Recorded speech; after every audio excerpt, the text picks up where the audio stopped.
25 రోజులతోటి 12 మాసములతోటి కూడి ఉంటుంది. మనకి చైత్రమాసంలో శుక్లపక్షంలో వచ్చేటటువంటి మొట్టమొదటి తిథి అయినటువంటి పాడ్యమి నాడు కొత్త సంవత్సరం ప్రారంభం అవుతూ ఉంటుంది. మనం చాంద్రమానాన్ని అనుసరిస్తాం.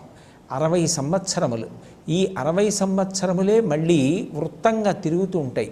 అందులో మొట్టమొదటి నెల అయినటువంటి చైత్రమాసంలో మొట్టమొదటి పక్షమైన శుక్లపక్షంలో మొట్టమొదటి తిథి అయినటువంటి పాడ్యమి నాడు కొత్త సంవత్సరం ప్రారంభమవుతుంది. ఋషులే కొత్త సంవత్సరం ప్రారంభమైనప్పుడు దాన్ని అనుష్ఠించి తత్సంబంధమైనటువంటి ప్రయోజనాల్ని పొందడానికి కావలసినటువంటి రీతిని నిర్ణయం చేశారు. మనం సంవత్సరాన్ని జరుపుకోవడం ఒక ప్రత్యేకమైనటువంటి విధానంలో జరుపుకోవాలి. సంవత్సరాది నాడు విధింపబడినటువంటి ప్రధానమైనటువంటి కర్తవ్యం ప్రాతకాలంలో